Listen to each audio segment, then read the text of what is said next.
pessoal, bem-vindos a mais um episódio de Mil Crimes. Eu sou a Bruna e comigo de volta hoje está a Jéssica. Oi, Jéssica. Olá, pessoal. Agora eu tô, 90% saudável, porque eu ainda tô com uma tosse duvidosa. Mas dá pra vocês ouvirem minha voz agora. É isso aí, finalmente recuperada. Finalmente trabalhando, né, meus amigos? Voltamos ao trabalho. Acabou a mamata, é isso aí. Acabou carnaval, que eu nem curti. Lembrem disso. Ficou doente.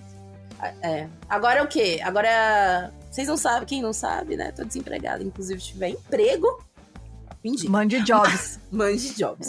Mas, aí eu tava falando esses dias, né? Minha família perguntando, o que você tá fazendo esses dias? Eu falei, gente, a minha fazenda no Stardew Valley está perfeita.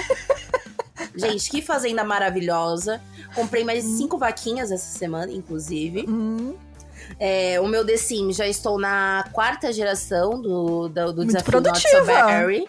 Muito Gente, produtiva. E eu aprendi, agora que eu aprendi a fazer Gohan, meus amores, eu estou sendo a maior cozinheira de comida japonesa. Inclusive, a minha meta até o final do ano é zerar todos os pratos do Sukiya. Então é isso. É isso que eu tô fazendo. Muito bom. Um objetivo de vida, é isso aí. Gente, pra alegria de muitos e a tristeza de poucos, o caso de hoje é uma seita. E a gente prometeu aí que vai trazer mais seitas esse ano, porque ano passado a gente deu uma relapsada. Não, gente, esse ano, agora eu falando pra Bruna, ai amiga, estou escrevendo de novo mais uma seita. Aí ela falou, você já olhou o caso de hoje? Tá seita, entendeu? É uma seita, gente. E é isso, então se preparem, porque é muita doideira, eu nunca tinha ouvido falar desse caso antes de começar a pesquisar. E vai ser longo, viu? Porque tem bastante coisa, muita coisa aconteceu. Nossa, quer ouvir me falar mesmo, né? Quer me botar pra trabalhar mesmo. É, isso aí. Então, bora direto para o caso de hoje.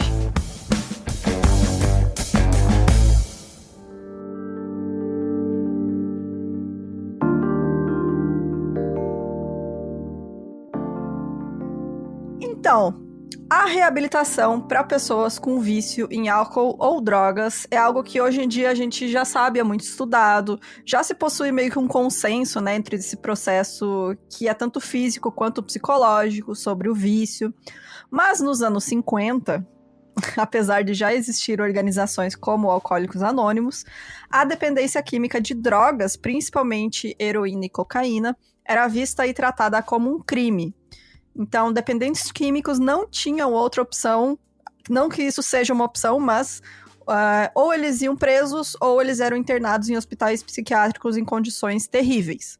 Então, para quem tinha esse vício em drogas, era uma vida muito, muito, muito difícil. Porque além de você ser um renegado da sociedade, você não tinha nem onde procurar ajuda. E essa realidade até que não é tão distante, né? Inclusive, dica de filme, eu nunca li o livro, mas dica de filmaço brasileiro, meus amores. Puta que pariu, Bicho de 7 Cabeças. Nossa, muito bom esse filme. Que é basicamente, é o Rodrigo Santoro bem jovenzinho, né, novinho. Bem novinho. E é de um livro, né? E é de um cara dos anos...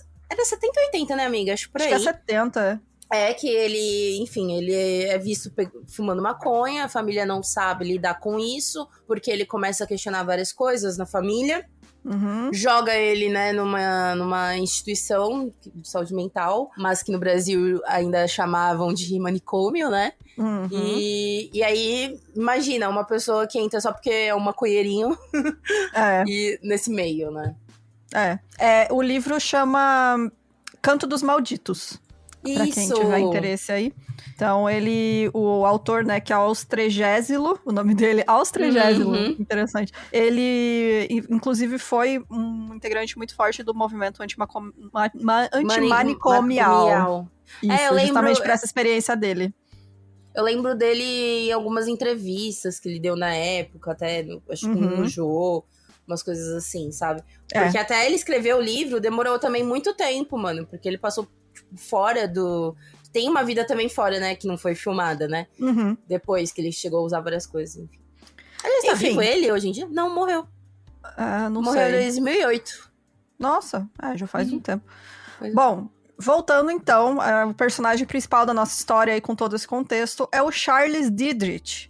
E ele nasceu em Toledo, no Ohio, nos Estados Unidos, em 1913. O pai dele era alcoolista, né, viciado em álcool, e morreu em um acidente de carro quando ele tinha apenas 4 anos de idade. E a mãe dele era uma católica muito fervorosa, e aí o Charles cresceu acreditando que se ele não fosse pra missa todos os domingos, ele ia pro inferno. Então, quando ele tinha 14 anos, a mãe dele já tinha casado novamente, ele encontrou um livro do padrasto dele, e esse livro se chama The Outline of History, que seria basicamente a história do mundo, que é do H.G. Wells, né? Porque, pra quem não sabe, o cara que escreveu Guerra dos Mundos. Então, esse livro conta cronologicamente desde a origem da vida na Terra, evolução e toda a história humana até a Primeira Guerra Mundial. É basicamente um resumão da vida na Terra. E depois de ler esse livro, o Charles afirma que ele se tornou ateu. E aí, não muito tempo depois, agora podendo fazer tudo que antes sua consciência impedia ele de fazer, ele começou a beber. Seguindo os passos do pai, o Charles bebia demais e não conseguia manter um trabalho ou estudar. Além disso, aos 29 anos, ele teve meningite, que quase lhe causou a morte e deixou como sequela uma paralisia parcial no lado direito do rosto. Ele também casou 2 vezes, mas ambos os relacionamentos acabaram também por causa do seu vício. Quando tinha por volta dos 40 anos, o Charles resolveu que sua vida já estava perdida e se mudou para Santa Mônica, na Califórnia, onde iria viver uma vida de boêmio. Depois de 3 anos perambulando pelas praias e gastando todo o pouco dinheiro que ele tinha em bebida, um amigo lhe disse que ele tinha que ir para os Alcoólicos Anônimos, ou ele morreria. Charles resolveu escutar o conselho e participou de uma reunião, onde foi ao pódio na frente de um grupo de pessoas e começou a falar. As pessoas riram, prestaram atenção e aplaudiram. E assim Charles encontrou seu propósito de vida e descobriu que amava a sensação de poder de ter um grupo de pessoas que paravam para ouvir o que ele tinha a dizer. Depois daquele primeiro encontro, ele passou a participar todas as noites. Charles chegou a dizer que eu era o primeiro a falar e falava a noite inteira sem que ninguém me parasse. Ou seja, recebeu uma atenção, né? Era o que ele precisava. Ele percebeu que ele gostava muito de falar em público. Ali se descobriu, né, como uma pessoa que gosta de falar em público. E ali olha o ambiente perfeito, né? Porque a dinâmica do grupo é essa. Uma pessoa fala sobre as suas experiências e as outras escutam.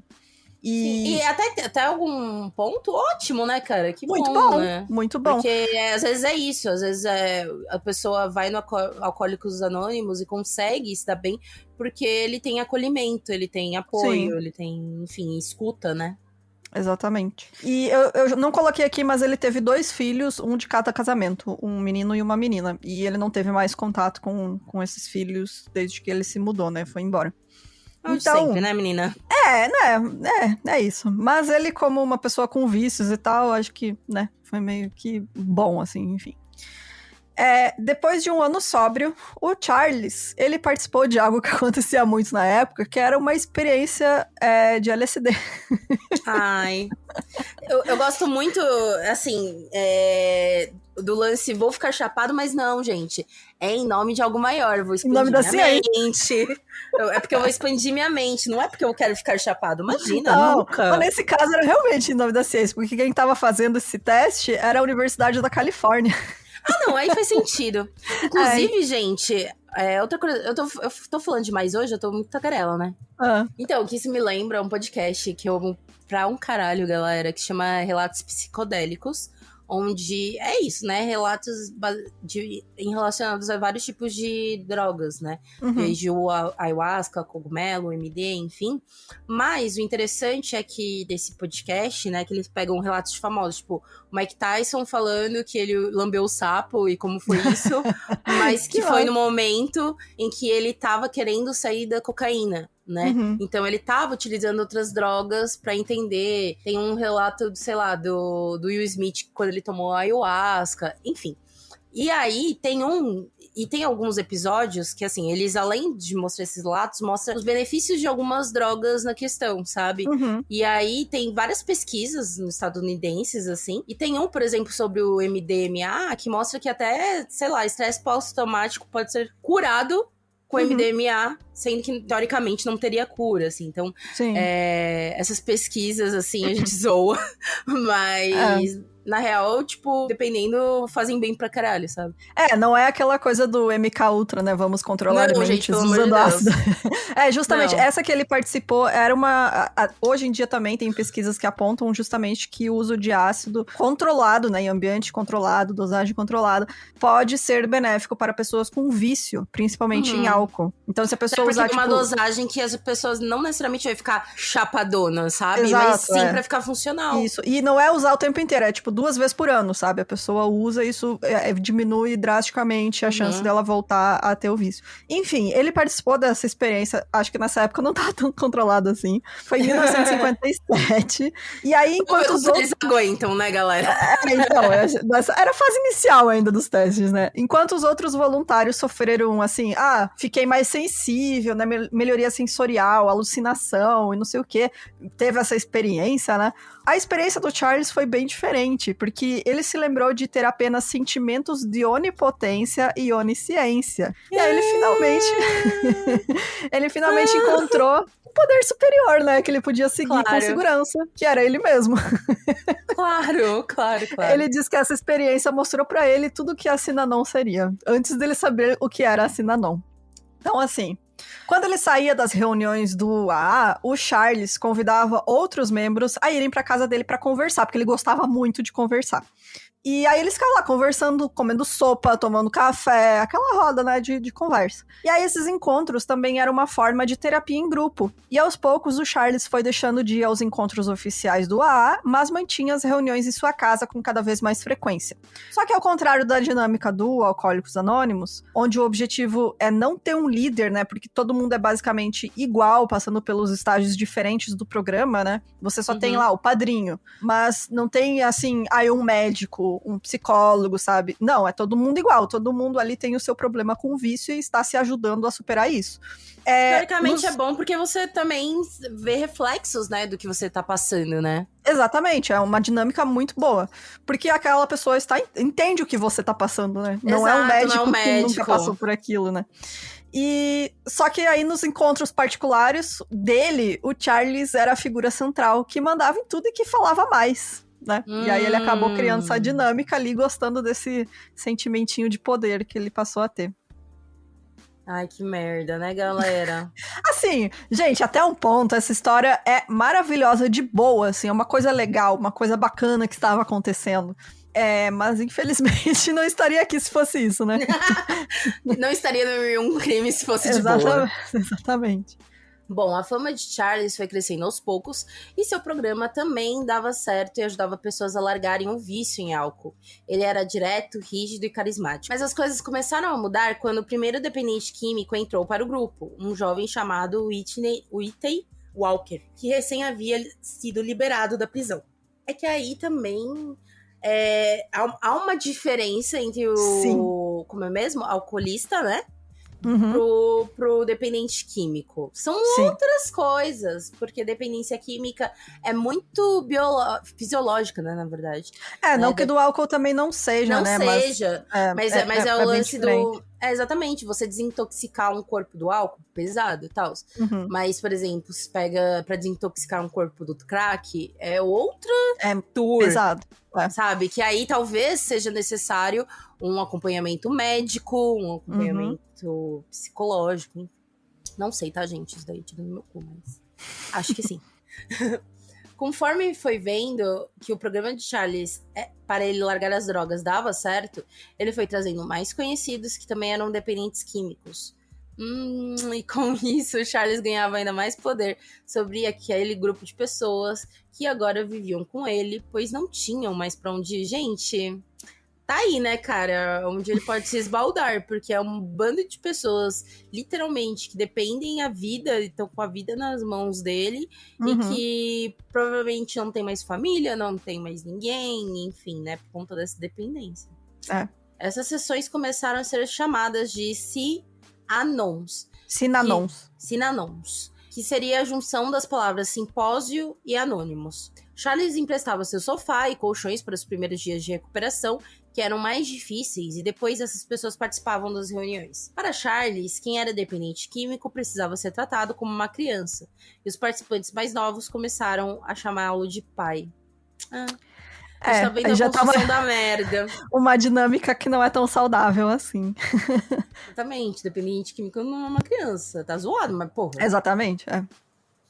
Logo, a sua casa já estava pequena demais para acomodar tantas pessoas. E em 58, ele conseguiu alugar uma sala grande, comercial, onde pintou na frente as letras TLC, para Tender Loving Care, ou Cuidado Terno e Amoroso, em tradução livre. No mesmo ano, ele também conseguiu que o grupo fosse considerado como sem fins lucrativos. No local eram proibidos drogas, álcool e violência. Charles dava seus seminários por horas a fio falando sobre a vida, filosofia e psicologia. E combinando tudo que ele aprendia com seus estudos e o que havia experienciado no AA. Charles criou o que ficaria conhecido como técnica de Synanon, que era chamado simplesmente de um jogo. Aí tá o negócio mais importante do Synanon. Que aí você perdeu. Que ficou conhecido até hoje, que é o jogo. E o que era esse jogo? Basicamente, assim, entre 8 a 15, 16 pessoas sentadas em um círculo. E aí, um jogador, né, começa a falar sobre aparência, comportamento, o que ele acha de outra pessoa, destacando seus defeitos e criticando seu caráter, mandando tomar no... Assim, ó, xingando horrores. Tipo, uma sessão de raiva. É, exato. Era uma catarse, assim. Assim que o alvo do ataque tentasse se defender, outras pessoas começavam a se juntar, né? Xingando ele, falando absurdos. E aí era basicamente um ataque verbal contra uma pessoa. E aí o Charles, ele inclusive encorajava eles a falar palavrão e falar coisas baixas, dizendo assim, falar sujo e viver limpo. Ele era o cara das frases, assim. E, assim, os outros membros acusavam o alvo até de crimes, assim, reais e imaginários. Você abandonou sua mãe, você chutou um cachorro, sabe? Eram umas coisas assim. Daquela, vai que algum xingamento dá certo. Realmente a pessoa fez isso. Tipo, basicamente, seu egoísta, irracional. E, gente, eu vou ler aqui o que um dessas coisas, tá? Desculpa aí quem se ofende, mas é isso. Um chupador de pau inútil, feio e doente, que é muito fraco pra seguir em frente, é muito idiota, viciado e filho da puta chorão pra admitir. Então, assim... suave. Tá de boa, né? E aí, confrontado com o ataque em grupo, a pessoa que estava sendo atacada, né, ia acabar por não ter outra escolha a não ser admitir que ela realmente estava fazendo coisa errada. Realmente eu sou um viciado, filho da puta. E corrigir os comportamentos, né? E aí o grupo ia pra próxima pessoa e começava tudo de novo. Só que era um negócio que eles tinham muito explícito, que era apenas ali, na roda do jogo. Fora dali, todo mundo era amigo. Tanto que terminava a sessão do jogo, eles iam tomar café e fumar um cigarro e comer bolo, sabe? E contar piada e ficavam mais próximos ainda. Então era realmente uma catarse, assim, você precisava gritar, você gritava ali naquela roda de pessoas que não vai levar pro pessoal, sabe? Então... Mas, gente, não é possível alguém te xingar horrores, você... Não, tá suave, imagina. De boa. Tá de boa. É brincadeira, é um tratamento. Porra, não, mano, eu ia ficar fudida. Eu também não ia dar certo, não. Mas esse era o jogo. E assim... Parece tudo legal, tudo bacana no começo, mas com o tempo isso, assim, dependendo da dinâmica, né, do grupo também, principalmente porque o Charles participava, mas é claro que ninguém podia xingar ele, né, ele tinha o status ali de pessoa superior, aí meio que acaba quebrando ali, né, a pessoa, tipo, tomando xingo o dia inteiro, 3 vezes por dia, como acaba sendo mais pra frente, então é complicado, sabe, é complicado. E basicamente era uma catarse emocional, né? As pessoas precisavam botar pra fora, xingar alguém, elas ali xingavam os coleguinhas. E aí o Charles, ele acreditava que ninguém ia conseguir se recuperar sem antes ter atingido o fundo do poço. Essa era a ideia. Mas a presença do grupo, óbvio que irritava os moradores da região, que não admitiam que dependentes químicos estivessem em um lugar que não fosse prisão ou hospital psiquiátrico. Isso porque o Charles, ele não ganhava dinheiro dessas pessoas, ele aceitava qualquer pessoa. Então tinha muita gente que era pessoa em situação de rua, prostituta, gente que fugiu de casa, sabe? Párias da sociedade, basicamente. E aí ele aceitava. Extremamente vulneráveis, né? Exatamente, porque estão ali na dependência química, né? E um detalhe, não tão detalhe assim, mas eu menciono mais pra frente, mas é bom colocar aqui, pessoas negras. Então, estamos nos anos 60, nos Estados Unidos, que é a época do apartheid americano, né? Então, fiquem aí com isso na cabeça. Essas reclamações começaram a fazer com que as autoridades locais perseguissem o Charles e o Synanon. E aí, uma inspeção nesse local que eles estavam instalados, as autoridades declararam que não estava dentro do código da cidade, das leis, e eles precisaram se mudar. E aí, nessa época, o grupo estava com cerca de 65 pessoas, e o Charles conseguiu alugar um local que era o antigo arsenal da Guarda Nacional para eles ocuparem, que ficava em uma praia de Santa Mônica. E era um complexo bem grande, assim. Mas as reclamações dos vizinhos ficaram ainda piores. Claro, né, mano? De repente, do nada, uma galerona, né? Tipo, quando você tá de boa, de repente, um Universal abre na frente da sua frente. Nada contra o Universal, adoro, muito querido. Mas vocês entenderam. É. E apenas 10 dias depois, Charles e os outros 3 membros que o ajudavam a organizar o grupo foram presos por tratar dependentes químicos sem licença e supostamente operaram um hospital em uma zona residencial. Faz sentido, né? Porque um lance você acolher seus parça, né? Outro lance é ter uma galera sem uma estrutura médica, assim, sem nada, né? Charles ficou preso por 25 dias e aproveitou o ocorrido para chamar a atenção para seu grupo, dizendo aos jornalistas que havia sido preso por salvar vidas no lado errado da cidade. E assim, a opinião pública começou a ficar do lado de Charles. Também faz sentido, né? Que a galera falava, porra, só tá querendo ajudar, né? A essa época, sim, ele só estava querendo ajudar. Gente que não tinha ajuda além de ser presa ou ser mandada internada num hospital psiquiátrico péssimo, sabe? Exato, e lembrando que Estados Unidos não tem SUS. Não, não. Então qualquer coisa, qualquer pessoa aí que pode ajudar já ia ser Enfim.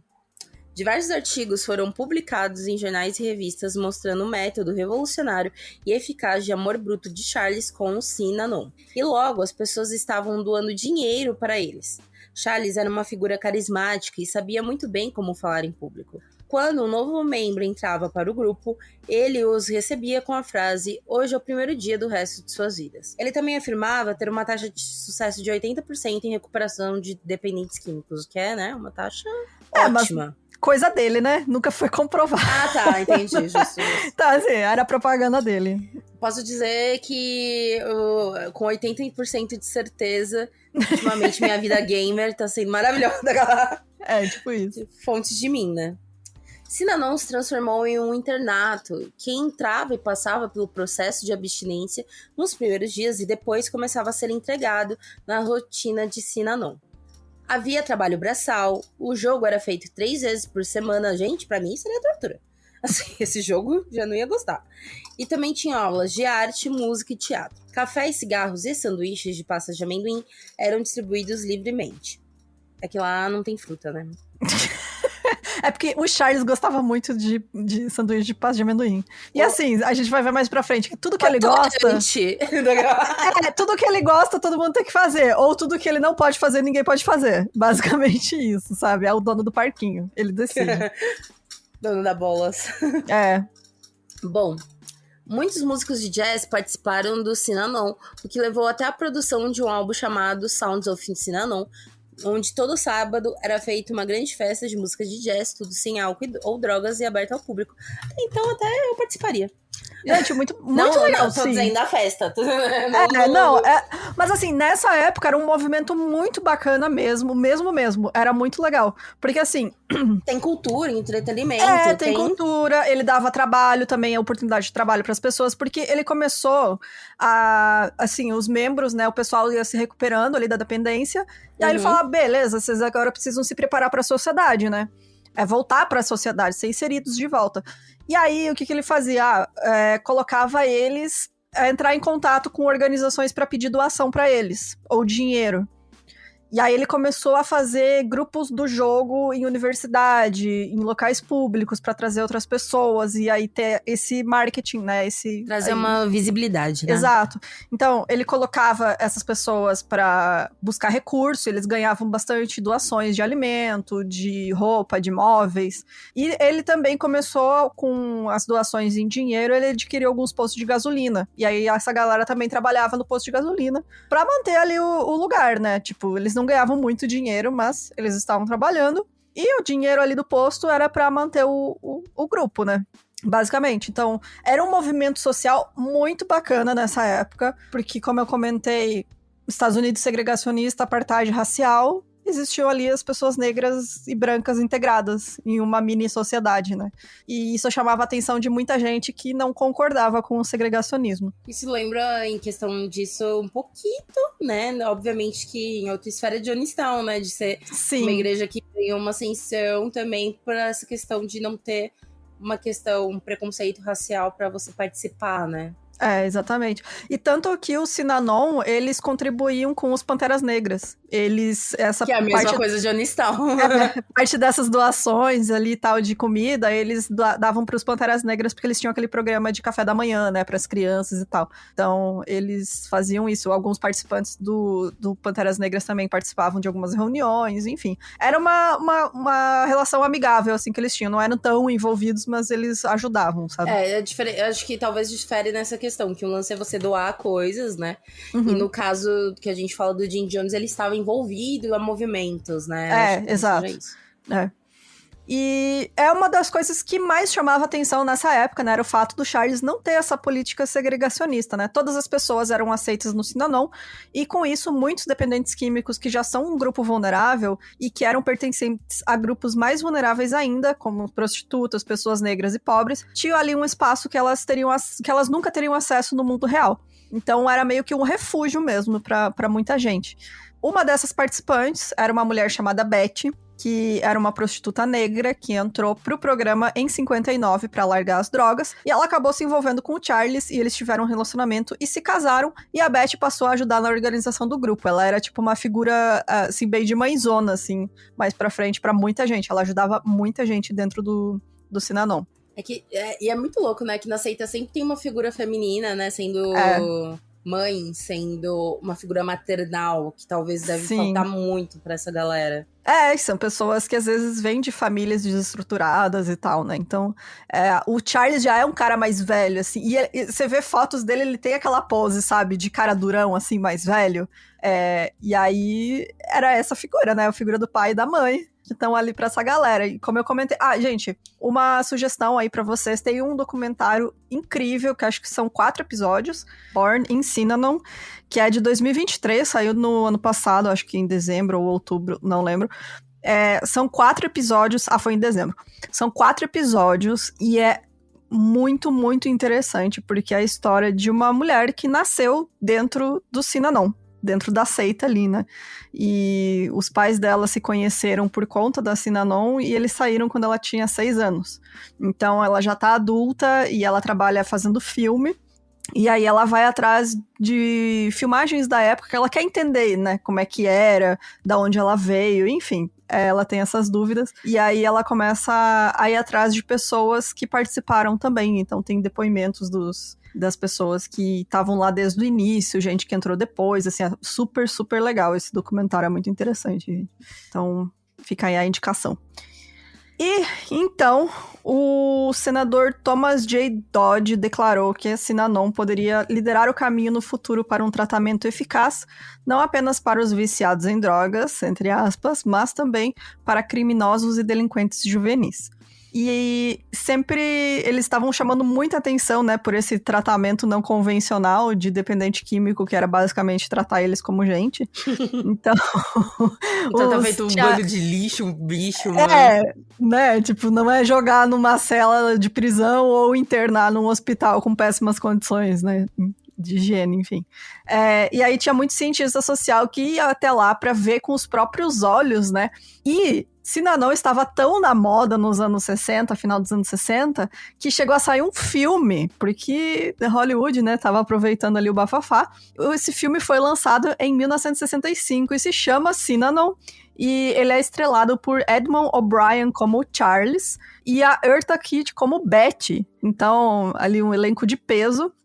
E... é isso, assim, eu assisti o trailer do filme, filme anos 60, né, gente, preto e branco, aquela coisa, assim, aí tem um drama, tipo, eles são os degenerados da sociedade, e aí é tipo, essa vibe, assim, mas é interessante, pra quem gosta de filme de época, assim, assiste aí e depois conta pra gente. O que Charles percebeu é que ele poderia continuar controlando os membros de Synanon, enquanto eles permanecessem ao seu alcance. E foi aos poucos estabelecido que, mesmo depois de conseguir se livrar do vício, a pessoa não precisava ir embora. Que é aquele lance que a gente fala de seita isolamento, né? Basicamente. Muitos nem tinham pra onde ir, ficavam felizes de continuar participando do que agora era uma sociedade fechada e próspera. Enquanto as pessoas trabalhavam, seja lavando pratos, encerando pisos, passando roupas, pintando paredes ou coletando doações de alimentos, eles nunca precisavam sair.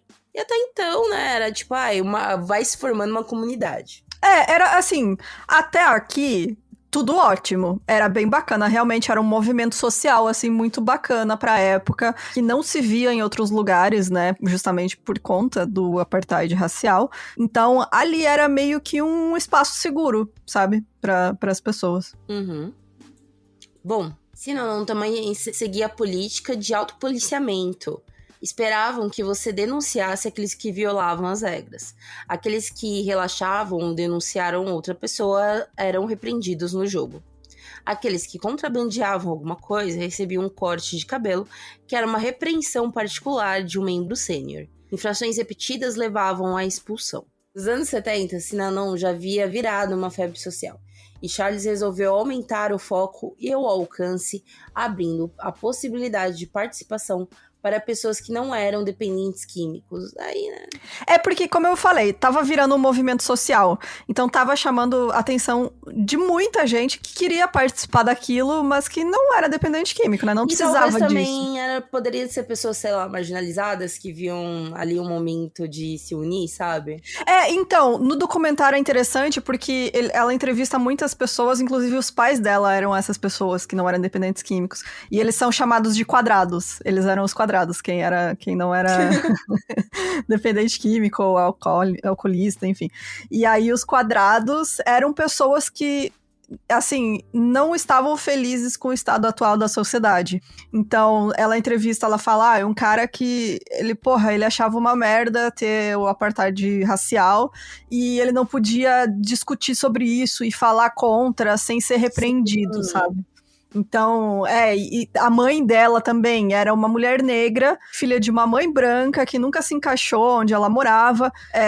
Tem também um outro cara que era um atleta da universidade negro, sabe? E aí ele fala assim, eu morava numa cidade que, eu estava lá, a minha comunidade negra, mas ele foi pra Califórnia e aí ele viu o outro mundo, viu como ele era tratado lá, sabe? Então, são essas pessoas que realmente não estão felizes com o momento atual e ali era meio que um paraíso, né? Era um pedacinho do Éden, assim. Tava todo mundo se respeitando. Exato, era muito igualitário, assim, a sociedade do Synanon. Sim. Bom, além de um tratamento para se livrar do vício, Synanon se transformou também em um programa de psicoterapia, onde o jogo era considerado uma forma eficaz de terapia. No início dos anos 70, já haviam mais de 3.400 pessoas que entraram para Synanon com esse objetivo. E o grupo agora concentrava sua expansão adquirindo imóveis na Califórnia, Nova York e Detroit. E todas as pessoas que entravam para Synanon, sem ser dependentes químicos, tinham que pagar para isso. Não faz sentido, né? Porque, tipo, se você não tem nenhuma questão financeira, é um negócio que eu até falo assim de, tipo... o ruim quando a gente fala de igrejas, por exemplo, não é quando a pessoa paga 10%, é o além, né? Sim, exatamente. Porque tudo tem conta, né? Infelizmente, capitalismo. Então, por mais que você siga uma questão ou religiosa ou cultural, né? As contas vão ter que ser pagas, né? Então, beleza. Né? O problema é quando vai além de uma ajuda, vai além do que você... Vai, tipo... pegar teu salário, entendeu? Vai te impedir de ter autonomia, né, assim, você tem que ter em mente que ali, anos 70, tava muito, muito, muito em alta essa questão de sociedade alternativa, viver de modo alternativo. Seitas que a gente fala, né, daqui. Exatamente. Então, assim, para as pessoas nessa época, não era um sinal de alerta você pegar tudo que você tinha e empacotar tudo e ir pra seita, sabe? Que até então não era uma seita, né? Está quase, tá botando o pezinho na seita ali agora, mas ainda não era. Já tá chegando, né? Tá chegando lá. Mas no documentário a mulher entrevista a mãe dela, né? E a mãe dela fala justamente isso, tipo, não tinha ninguém próximo que achou estranho que eles empacotaram tudo. Eu quero ver esse documentário. É muito bacana. Eu assisti por meios não legais, então indico aí pra quem É a Biblioteca Mundial, gente. Biblioteca a Biblioteca Mundial. Gratuita Mundial. Tem aí disponível. E aí a mãe dela fala assim, ninguém sabe, todo mundo falava, ok, que legal, vocês empacotaram tudo e doaram para o Sinanão, porque assim, eles iam morar num quarto de hotel, porque o complexo que eles tinham comprado lá era basicamente um hotelzão, então cada família ganhava um quarto, assim.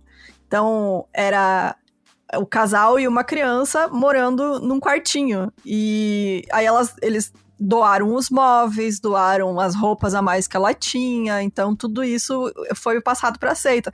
E ali, além de posses, né, de tipo, objeto pessoal, tinha gente que dava empresa pra eles, que dava dinheiro, então assim... Meu Deus! A galera realmente não tinha noção do perigo. Você tá dando né? tua fonte de renda.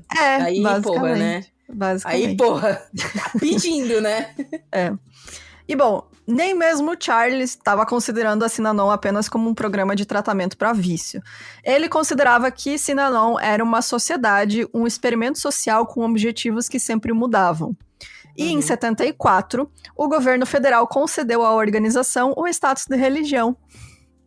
Olha que beleza. Gente. Então, porque inicialmente a ideia veio de um amigo próximo do Charles, que era meio o conselheiro dele, que era um advogado chamado Dan Garrett, que viu, assim, além de a gente não precisar mais pagar imposto, tem outra vantagem aí, que é ser uma religião pode significar que a Synanon não precisa ser licenciada.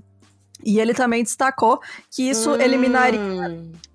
então, ele também destacou que isso eliminaria uma série de perguntas tolas, diz ele tolas, como a pergunta quando eles se formam e também a pergunta por que eles têm que obedecer, porque ninguém se forma em uma religião. Você nunca chega ao fim de uma religião. Então... teoricamente não, né? Na vida, a pessoa que tem dependência química, né? É uma batalha pra vida inteira, né? Então... com certeza. Qualquer vício, né? Qualquer vício você vai... vício. Você tem que ficar sempre alerta, né? Sempre... Não tem como você relaxar nesse sentido, né? Exatamente. E, bom... A primeira fase da Synanon foi de construir uma sociedade utópica e agora entrava em uma nova fase que é ganhar dinheiro. Então eles, assim, foram o caminho da igreja, né? Vamos virar uma igreja pra ficar milionário? Vamos, pequenas igrejas, grandes negócios. Mas aí o B.O. eles eram sinceros com quem seguia eles? Não. Então ainda era aí é que eu corro. Aí que é a merda, né, minha galera? Ainda era vendido a ideia de a sociedade perfeita, a gente quer só mudar o mundo para algo melhor, enfim. A gente só quer o bem de vocês. Então, além dessas contribuições de membros e doações, em 76, eles já tinham juntado bens avaliados em 22 milhões de dólares. A receita anual do grupo girava em torno de 8 milhões de dólares, vindo em grande parte da divisão de publicidade especializada, e bem como uma empresa hipotecária que um membro havia doado. Mano. O cara deu uma empresa pra eles. É isso. Cara, aí é de uma burrice tamanha, porque, porra, eu entendo dar dinheiro pra caralho, entendeu? Se você tem dinheiro sobrando... Sua economia... minha poupança de 37 anos... Dá, entendeu, meu querido? Agora, você ficar sem sua fonte de renda é um bagulho bizarro. Então... Synanon possuía 5.500 acres de propriedade, incluindo o Del Mar Club, de 6 andares em Santa Mônica, hoje o Hotel Casa del Mar. Um conjunto de prédios de apartamentos próximos. 3 grandes complexos no condado de Marin e outro em Badger, Califórnia, que também tinha uma pista de pouso de avião. Simples, pequenininho, assim, ó. A coisa básica. Um terreninho, né? Além disso, uma frota de 200 carros, 400 motocicletas, não tem nem tanta bunda pra ser dentro do lugar. 62 caminhões de carga. Não é caminhonetezinha não, tá, meus amores? Caminhão de carga. 20 barcos e 12 aviões. Além de 1 milhão investidos na Bolsa de Valores. Bom, eu amo quando tem, tipo, pessoas que provavelmente nesse discurso e tal, estão muito na vibe desprendendo do dinheiro, né? Mas elas estão dando grana pra um cara que investe na Bolsa de Valores. Exatamente. Mano, em 1977, o Charles recebia um salário anual de $100 mil, cerca de $400 mil em valores atuais. E recebia um bônus de pré-aposentadoria de $500 mil. Básico. Um bônusinho, um 13º no final do ano. Ai, gente, quem tá desempregado, vê isso aqui. Ai, que tristeza. Muito triste. Com muito mais dinheiro, Synanon agora também tinha muito mais controle sobre seus membros. Quando os membros saíram da linha, os cortes de cabelo, que antes eram apenas em reuniões privadas... Na verdade, assim, não eram cortes de cabelo, era como eles falavam, né? Ah, você vai receber um corte de cabelo, quer dizer que você vai receber um xingo particular, sabe? De uma pessoa mais velha. Então, não era corte de cabelo. Gente. Só que agora era. Agora significava que os homens tinham as cabeças raspadas por mau comportamento e as mulheres eram forçadas a usar meias de nylon pra cobrir os cabelos. Ai, gente. Mais pra frente as mulheres também raspavam a cabeça. Bom, ou seja, perda total de identidade. Bom, toda vez que a gente fala de seita, né, que a gente vai dando check em 300 coisas, né? Exatamente, né? Sempre o mesmo tudo comportamento. a mesma merda, né? Tudo. E assim, isso foi ao longo de anos, né? Foi uma progressão lenta. Então, quem tava lá dentro não percebeu, né? Claro, e aí... você tá no meio, você não vai ver esse crescimento, né? Só quem tá de fora. Só sua família no Natal, quando você resolveu visitar eles... E você tá careca, usando um macacão. Fala, ai, não, então... Poxa, só isso empresa. Vendi, cara. Vendi.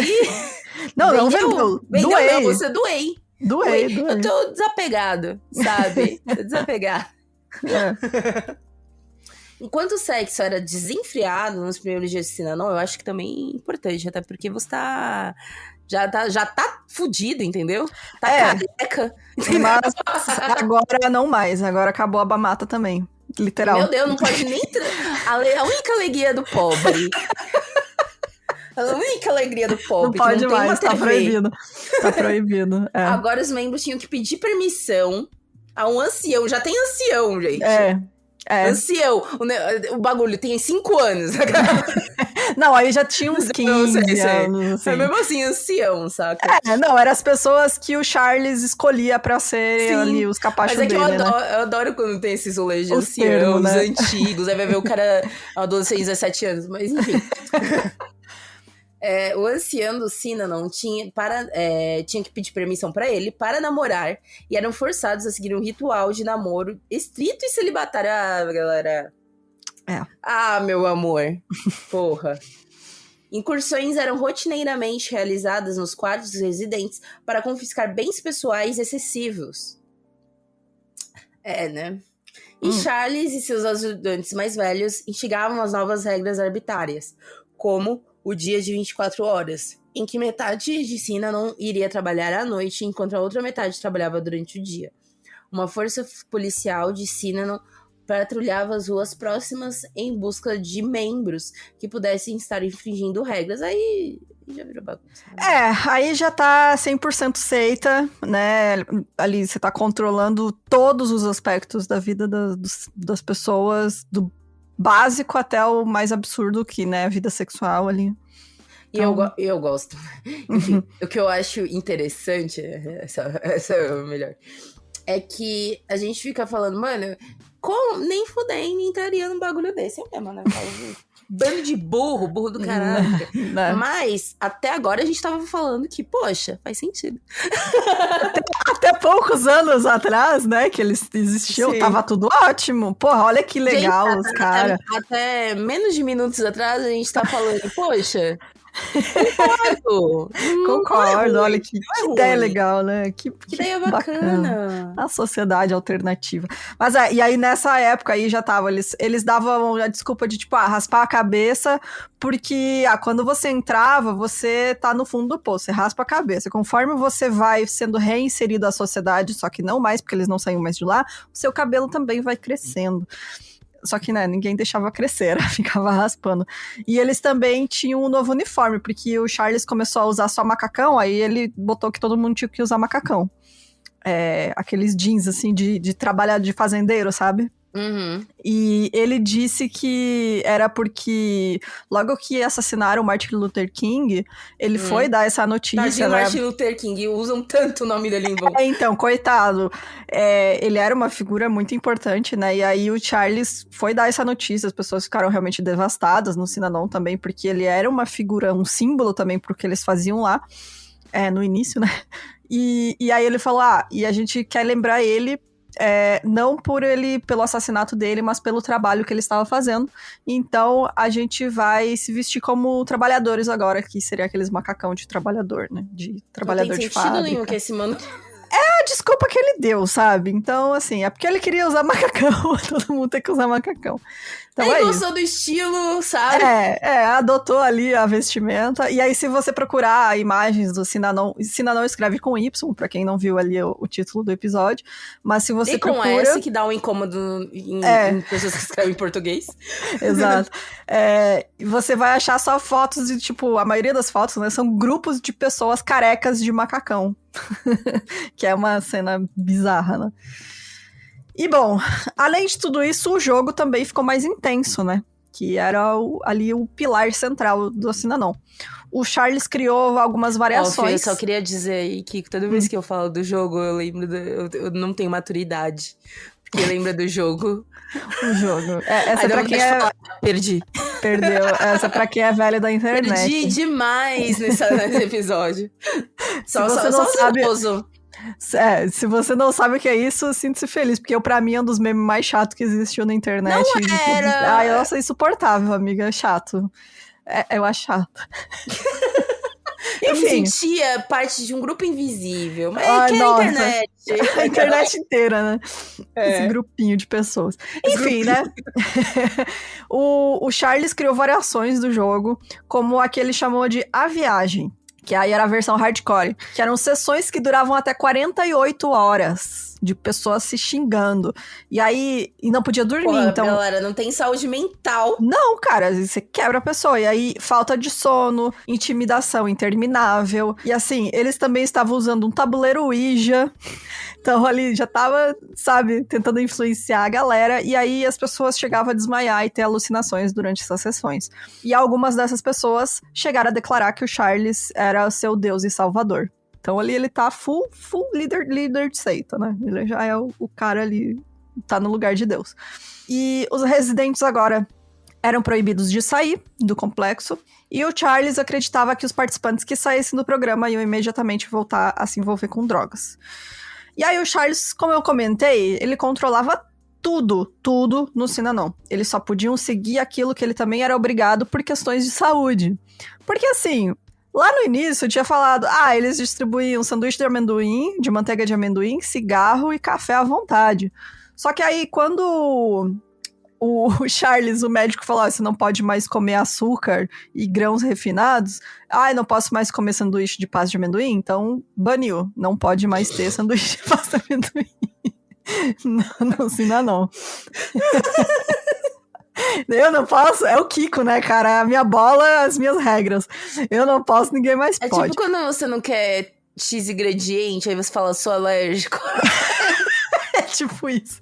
Não, sou alérgico, exato. Não, é que nem, tipo, eles não gostavam de pimentão. Aí toda vez que chegava no restaurante, falava, olha, é alérgica, viu? Sacanagem, pô. Só pra não botar, entendeu? Tenho certeza. Não, é sacanagem isso, gente. Só fala que você não quer. Bom, aí o médico falou assim... o médico falou assim pra ele, você precisa perder um pouco de peso, porque você tá na idade ali, você é fumante e tal, você tem que perder peso. E aí ele falou, eu tenho que fazer exercício? todo mundo vai ter que fazer exercício também. Todo mundo tem que virar musa fitness também. Todo mundo, botou todo mundo correr, que ele tinha que correr, todo mundo teve que fazer corridas diárias aí, matinais. E aí, o Charles raspou a própria cabeça também, e aí todo mundo foi obrigado a raspar também como um sinal de solidariedade. Antes as mulheres usavam meio na cabeça, agora elas tinham que raspar. E Puta finalmente... merda, gente. Então, eu adoro essa parte aqui. Finalmente, quando o médico falou assim, ó, você tem que parar de fumar, senão você vai morrer, o Charles proibiu que os membros do Synanon também fumassem. E aí, para 150 pessoas que participavam, essa foi a gota d'água. Eles falaram, Não, porque aí, porra, não transo, não tenho meu cabelo, não posso ter nada meu. Tenho horários insalubres de horário, tive que vender minha firma. Não posso meter um cigarrinho? Exato. 150 pessoas, gente, falaram, não, com o cigarro, sem o cigarro eu não fico. E aí elas foram embora, largaram, desistiram completamente, falaram, não, foi longe demais. E eu achei incrível essa parte, tipo, o limite das pessoas, né? Pode controlar que eu não transo, pode fazer qualquer coisa, mas meu cigarrinho não dá. É porque, mano, na real, esse lance do cigarro, né? É porque a pessoa já, tipo... às vezes, talvez, é a fuga, né, gente? Exato. Pra muito dependente químico, né? Você usa ali o cigarro como um escape, né? Então... Entendeu? E, mano, anos 70, todo mundo fumava, né? Pelo amor de Deus. Todo mundo fumava, ia no banco, transporte público... Todo mundo metendo um cigarrão. Aí esse cara vem meter este louco? Não. As pessoas fumavam em avião, né, cara? Fumava em avião. Meu pai, eu lembro que ele falava assim, tipo, ia pegar... Aqui tinha, aqui em São Paulo, uns ônibus especiais. Você pagava alguns reais a mais, tipo, 50 centavos. E aí era um ônibus que era mais fechado, sabe? Parecendo um ônibus de viagem, assim. E aí eu lembro que meu pai e minha mãe falavam assim, que eles entravam... Só o fumaceiro. Caralho, você sai defumado lá de dentro. Não, uma coisa, inclusive, que não faz muito tempo, gente. Eu era um neném. Não faz muito tempo, não sou tão idosa assim, imagina. Mas eu lembro que eu era criancinha, eu e meus pais, minha mãe e meu pai adoravam um restaurante num shopping em Viena, aqui no shopping Interlagos. A gente ia lá sempre. E tinha a área de fumantes, de um restaurante dentro do shopping, onde meu pai ficava fumando aqui, a gente comendo. Areazinha de fumantes dentro do shopping. Eu lembro quando eu trabalhava em shopping, lá em Balneário, que eu morei durante a faculdade, eu fumava nessa época e tinha uma cafeteria que eu ia dentro do shopping que tinha um aquáriozinho pra fumante. Você sentava lá dentro, com ar-condicionado, você podia fumar lá dentro, tomar café. Então... Não faz muito tempo, não, faz 15 anos. Os bons velhos tempos, né, galera? Nossa, cara, não sinto saudade de ir em festa e voltar e ter que lavar a roupa 2 vezes pra tirar o fedor de cigarro, assim. Não, como eu só tenho amigos fumantes, beijo, Fabi. Como eu só tenho amigos fumantes, tô acostumada. É uma ida no final de semana imprestável. Mas eu acho que o pior momento é quando tu ia em baladinha. Cara, isso, lugar fechado, cara. Era absurdo, assim, você tinha que lavar o cabelo 2 vezes, sabe? As roupas, joga fora. Você lavava o cabelo, você ia deitar e falava, puta, cheiro de cigarro. Fedor de cigarro, nem quem era fumante aguentava mais. Não tinha como fugir, cara. Era, assim, se absorvia pela pele a nicotina ali. Era absurdo. Enfim, né? Mano, enfim. Velho, que bons tempos, né, gente? Bons tempos. Hey, I'm Ryan Reynolds. Recently, I asked Mint Mobile's legal team if big wireless companies are allowed to raise prices due to inflation. They said yes. And then when I asked if raising prices technically violates those onerous 2-year contracts, they said, "What the f*** are you talking about, you insane Hollywood ass?"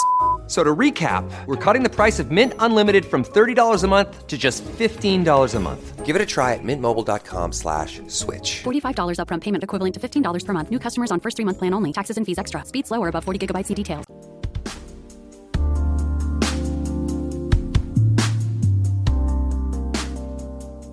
Em 72, o São Francisco Examiner ou Examiner. Nada a ver com o que eu falo. Examiner. Publicou uma série de artigos críticos sobre o caráter cada vez mais excêntrico da organização. Charles processou o jornal. Nessa época, seu grupo contava com uma equipe jurídica de 48 pessoas, formadas por residentes, que incluía advogados de primeira linha formados em Harvard. Não era pouca bosta. Não. O jornal fez um acordo fora do tribunal por 2,6 milhões de dólares. Mais tarde, a Synanon processou uma estação local da ABC que fez um acordo e a revista Time, que chamou a Synanon de culto excêntrico em um artigo de 1977. Mas porra, esse culto excêntrico nem xingou. Não, entendeu?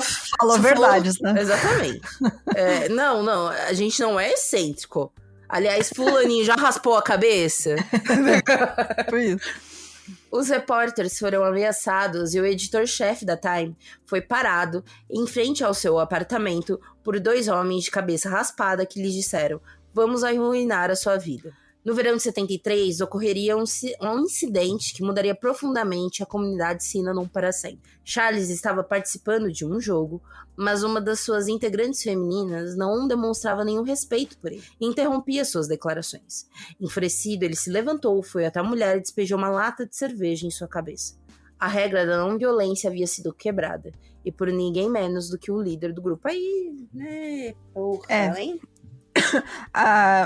Na verdade, ali foi a erro de tradução meu, porque não era uma lata de cerveja, era uma lata de refrigerante, porque não podia ter bebida lá. É isso que eu me questionei. O bicho era alcoólatra, não? Alcoólatra não, desculpa. Alcoolista.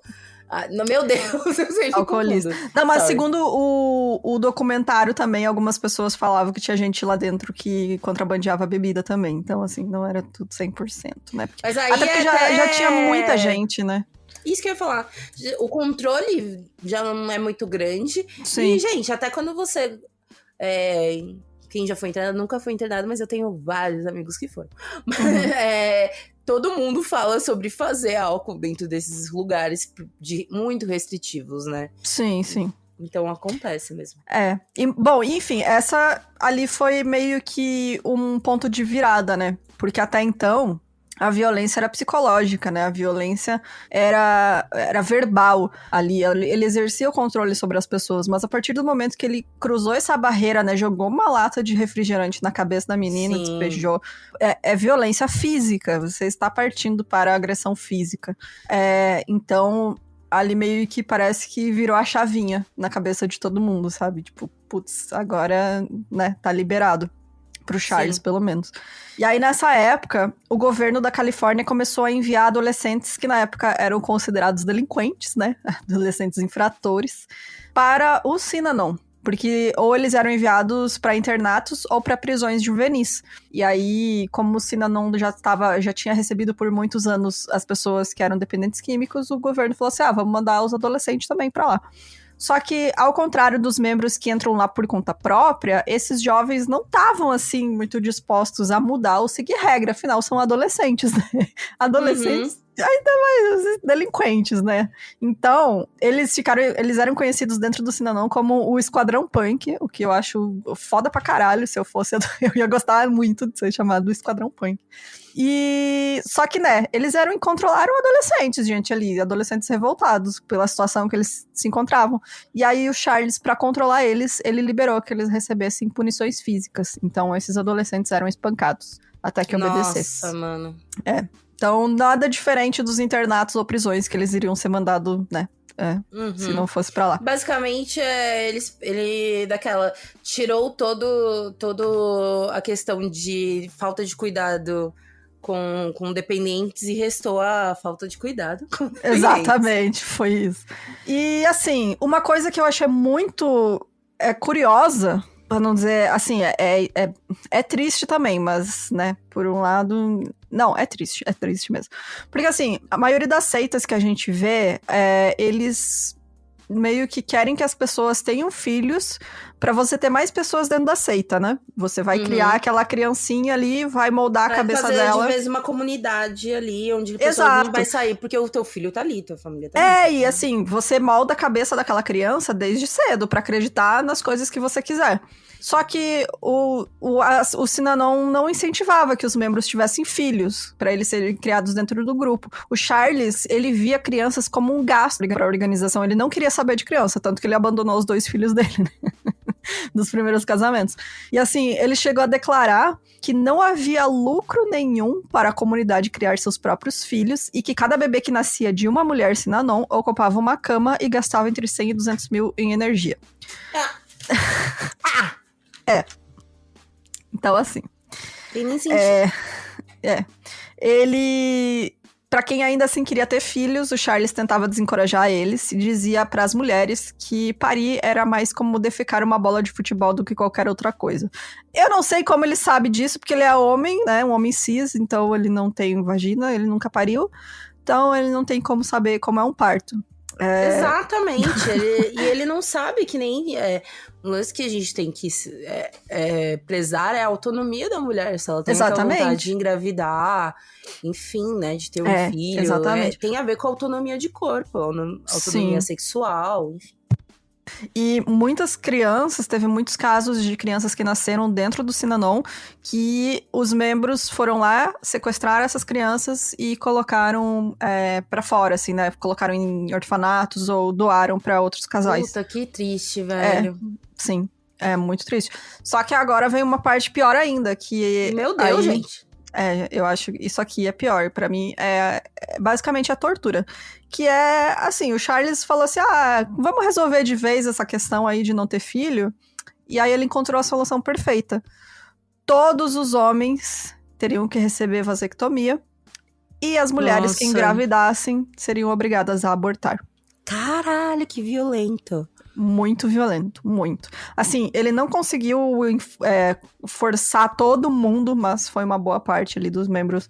Se eu não me engano, foi quase 90 homens que passaram por vasectomia compulsória. E não consegui encontrar o número de abortos, mas foi bastante. Também de mulheres que foram obrigadas a abortar. Então, ali, aí Nossa, eu acho violento, que... velho. Cara, é uma forma de tortura, né? Não tem outra palavra. Você não pode... E aí, né, cabe talvez, né? Análises tiradas do meu cu, tá, gente? Mas cabe talvez acreditar que esse lance, ele não deixar de ter filhos, não deixar de ter família, talvez ter filhos dá um despertar pra muitas pessoas, sabe? Sim, pode ser. Porque por exemplo, direto eu vejo aqueles casos esqueci o nome daquela família, que as mulheres usam até aquele topetão. Quando você pega o caso lá da FLDS, né, que é a Igreja Fundamentalista do Warren Jeffs, a Igreja Fundamentalista de Jesus Cristo dos Últimos Dias, a questão que, por exemplo, você vê... Nos documentários, né, tem muitos documentários, séries, né, enfim, de pessoas que vão em volta. Tem uma série que é bem interessante, até que é, tipo, pessoas que saíram e que estão tentando resgatar familiares e tudo mais. Você vê que a maioria são crianças e adolescentes. Ou seja, pra mim, eu acho que a criança, ela dá um despertar pra mãe, às vezes, sabe? Então, enfim, talvez seja também disso, né? Eu acho que também é questão de prioridade, né? Porque você tem um filho, a tua prioridade vai ser o bem-estar daquela criança.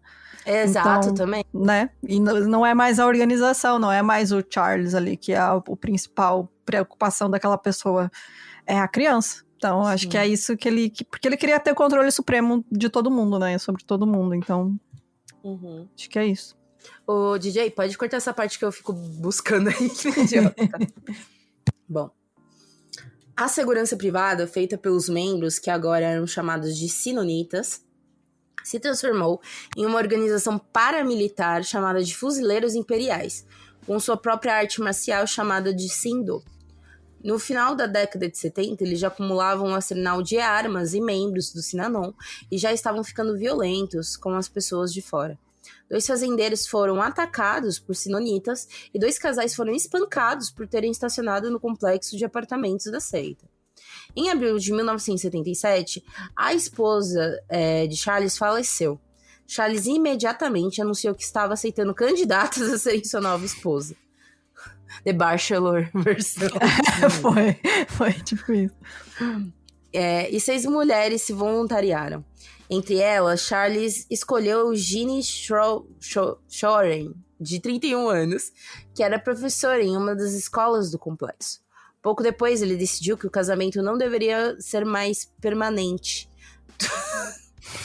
Todos os casais instruídos a se separar e formar novos casamentos amorosos deveriam durar 3 anos, porque aí ele já resolve. Ele teve que fazer, ele gostou da ideia, troquei de esposa, tem uma nova. Eu acho que depois, assim, essa mulher que morreu, uma santa. Sim, entendeu? ela era. deve ter aguentado pra caralho. Ela era, coitada. Eu acho que depois disso, outras ele falou assim, talvez não aguente mais. Vou dar um prazo de validade. Pode ser uma boa teoria. Pra trocar, então, porque essa aqui já não aguentou. Então. Em poucos dias, 230 casais pediram divórcio pra seguir. Ai, puta que pariu. Pra seguir a nova regra. Então, todos os casamentos agora têm prazo de validade. E o que também é uma merda, porque nessa você também não tem nenhum vínculo mais forte, né? Exato, exatamente. Você não tem nenhum vínculo, você não tem um casamento, você não tem porra nenhuma. E bom, é claro que muitas pessoas tentaram fugir da seita, né, quando já chegou nesse nível aí. E aí, incluindo um homem chamado Phil Ritter. Quando a esterilização em massa de homens começou, ele expressou a sua opinião contrária em uma sessão do jogo e recebeu como resposta, basicamente, se você não gosta, deve fazer as malas e ir embora. E aí ele tava muito transtornado com essa história, com razão. Tipo, imagina, né? Cara, ele devia estar se sentindo assim, eu sou um alienígena aqui que ninguém mais tá vendo problema nisso, sabe? Eu acho que deve dar eu acho que deve dar muito desespero das pessoas que começam a despertar e falar, gente, não é só eu, né? Que tô vendo essa bosta. E aí é só você. Ninguém mais tá vendo. E, enfim, ele foi até a polícia pra denunciar a prática, só que, segundo a polícia, não havia lei naquela época que trataria o fato como crime. Basicamente, porque se você pegar na história dos Estados Unidos, eles fizeram isso com mulheres nativa-americanas e mulheres negras por muitos anos, né? Como é mesmo o nome disso? Esterilização em massa. Isso, esterilização em massa. Então a polícia só falou assim... posso mandar real? O governo tava um pouco se fudendo também. Porque eram, tipo, pessoas pretas, eram pessoas... que tinham envolvimento, que eram dependentes químicas, que nem você mesmo falou, prostitutas, enfim. Então tinha uma galera ali que não... Que, tipo, quanto tiver menos no mundo, melhor. E nessa época é muito também de poder, porque aí o Charles já tinha muito, muito, muito dinheiro. E tinha gente muito importante e famosa que participava do Cidadão. Teve muita gente famosa, que foi artista, músico, enfim... magnata, sabe? Tinha gente poderosa que participava do Cidadão. Então, assim... ele botou policial pra participar do jogo, sabe? Os policiais tinham sessões semanais. Caralho. Então, pra participar do jogo. Então, assim... Ele tinha todo mundo na mão dele, né? E aí, quando os advogados sinonitas ficaram sabendo dessa tentativa do Phil de envolver a polícia, ele foi expulso do grupo. Só que tinha um porém, né? Ele era casado e tinha uma filha de 3 anos. E a esposa ficou com a filha lá dentro do Cidadão. Então ele ficou mais desesperado ainda pra tentar, né? Tirar ela de lá e, sei lá, chamar a atenção das pessoas. E aí um dia, quando ele tava voltando pra casa, o Phil foi atacado por 2 homens. Sem dizer uma palavra, eles espancaram ele com marretas de madeira, deixando ele no chão sangrando com o crânio fraturado. Meu Deus. Foi muito, muito violento mesmo. Ele não morreu por pouco, assim. Eles não levaram a carteira dele, o que mostrava que o crime não tinha sido um simples assalto. Esse ataque foi um entre pelo menos 18 que o gabinete do Procurador-Geral da Califórnia eventualmente vinculou a Cidadão. Então, o Phil foi aqueles 2 casais que tinham sido espancados por ter estacionado lá perto do apartamento deles. Os fazendeiros que foram atacados, segundo eu vi no documentário, que tinha, quando as crianças, adolescentes... Tinha muita criança e adolescente que fugia do Cidadão. Quando os pais estavam lá, né, eles fugiam, porque... era um ambiente super abusivo. E aí, às vezes, essas crianças iam parar nessas fazendas que tinha em volta do complexo e os fazendeiros tentavam ajudar e foram espancados. Gente, nada a ver, amiga, mas é que eu estava... Gente, adoro ver imagens, né? Sobre isso, os casos. E aí, do nada, apareceu a Erta Kiri, que gente, pra quem não sabe, é a mulher que fez, tipo, Star Trek. Ela era uma fodona. Sim, amiga, ela tava ali. Não, então, é porque você caiu nessa hora que eu estava gravando. Fizeram um filme sobre o Cidadão em 65 e ela interpreta a Betty, que é a esposa do Charles. Ela dando aula de dança pro pessoal. Ela é a personagem da Betty. Então, e o filme se chama Cidadão. Então, pra quem quiser, a Erta Kit é maravilhosa. Mas, não, ela era perfeita, gente. Ela era, gente, aliás, procurei em vídeos dela falando. Gente, que fodona. Ela mas é enfim, fodona. Muito. Eu não gosto de filme de época dos anos 60, assim, não é minha vibe, mas pra quem gosta, tá aí a indicação. Eu gosto dos de terror. Bom, e aqui entra o cara que foi basicamente, assim, um dos grandes responsáveis por ter conseguido acabar com a Synanon, que é um cara... que muito enfim, foda. galera. Muito foda. Ele era... Assim, a vida inteira ele quis ser jornalista, mas ele foi lá e estudou direito. Então, ele era advogado, mas ele também era jornalista investigativo. Ele escrevia várias matérias e tal. E o nome desse cara é Paul Morantz. E ele fez um grande movimento para tentar acabar com os abusos e salvar as pessoas da seita Synanon. Ele tinha ficado famoso já uns anos antes, porque ele, como jornalista e como advogado, fazendo as duas coisas, ele conseguiu processar uma casa de repouso que drogava os velhinhos para pegar a pensão deles.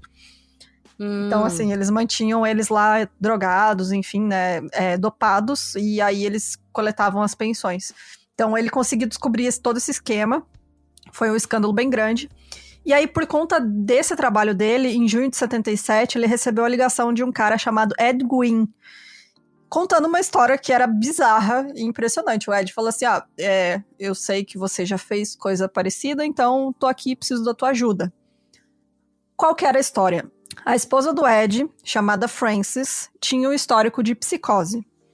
Quando o Ed percebia que ela se aproximava de algum episódio psicótico, ele já procurava algum lugar para que ela pudesse receber tratamento adequado, para que ela não entrasse em crise em qualquer lugar. Então, quando isso estava acontecendo, né, dessa vez, ali naquele mês, ele combinou com a Frances que ela ia até uma clínica para receber tranquilizantes. E ela iria sozinha, porque ela ainda estava ok, ela só sabia que estava vindo ali um episódio psicótico. E aí, quando ela chegou lá nessa clínica, os funcionários falaram assim pra ela, por que você não procura a Synanon como uma alternativa de tratamento? E ela falou, beleza, nunca ouvi falar, vamos lá. Muito compreensível também, né, mano, porque saúde mental não era um bagulho, né? Uma causa na época. Exato. Pode seguir, amiga. Beleza. Frances imaginou que seria tipo um tipo de psicoterapia e aconselhamento. E foi até o complexo Synanon. Em poucos minutos depois de entrar, Frances teve a cabeça raspada, porra. E foi colocada em uma sessão do jogo, onde gritavam que o seu marido não a queria mais. Poxa, coitado, ainda tava lá do lado dela, né? Tipo, do lado dela que eu digo... Tava ele apoiando. Ajudar, né? Apoiando ela. E que sua única salvação era assim, né? No dia seguinte, ela foi colocada em um ônibus enviada para o complexo de Tomales Bay. Ou seja, eles nem, tipo, chegavam na maciota, né? Não, porra, assim... tratamento de choque total. Nossa, porque a pessoa fica tipo, o que eu vou fazer, mano? Entendeu? Onde disseram que seria a sua nova casa. Ed não fazia ideia e achava, assim como Frances, que o grupo seria apenas aconselhamento. Quando ele foi até o complexo em Santa Mônica para visitá-la, ele foi informado que não poderia vê-la nos próximos 90 dias. Ele ficou desesperado, procurou um advogado que tivesse experiência em casos do tipo e encontrou Paul Morantz, que ficou... Paul Morantz. Paul é foda, né? Ai, corta essa parte. Paul Morantz. Pau, virou português agora, vai falar pau. Ai, meu Deus. Ai, que ódio, voltando. Bom, desesperado, o Ed procurou um advogado que tivesse experiência em casos do tipo e encontrou Paul Morantz, que ficou intrigado com a história. Paul entrou em contato com o Departamento de Saúde Pública para informar sobre qual licença Synanon operava e descobriu que eles não tinham nenhuma. E o foda é isso, né? Que eles se vendiam como tratamento, né? Esse é o grande erro também. Lá nos anos 60, depois de Charles ter sido preso por não ter uma licença médica, o governador assinou uma lei dizendo que o tratamento para dependência química feito por Charles não era exatamente um cuidado médico e por isso não precisava de licença. Absurdo, né? Acho erradíssimo. Porra, você está tratando da saúde da pessoa. Exatamente. Você pode ser, por exemplo, o grupo de ajuda. Tipo, o AA, ele não tem vínculo com questão médica. Mas, poxa, se você tá isolando a pessoa tá sob sua tutela, exatamente. Querido, O mínimo de questão de saúde tem que ter ali. Enfim.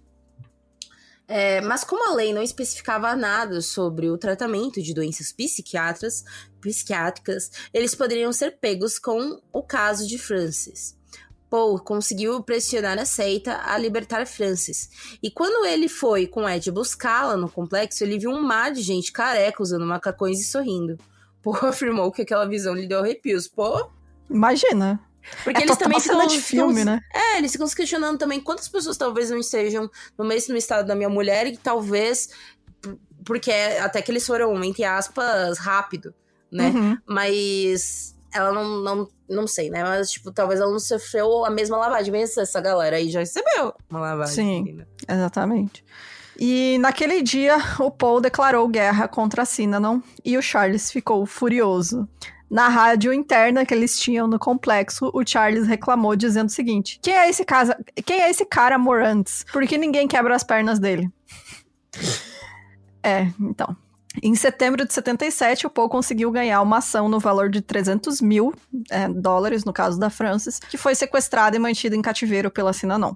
E aí o Charles também declarou guerra, afirmando que eles iriam radicalizar ainda mais o comportamento deles. Ele falou o seguinte, abre aspas, não vamos ficar com as antigas posturas religiosas de virar a outra face. Nossa postura religiosa é, não mexa conosco, você pode ser morto, literalmente morto. Estou bastante disposto a quebrar as pernas de um advogado, e em seguida quebrar as pernas de sua esposa e ameaçar cortar o braço do seu filho. Esse é o fim daquele advogado.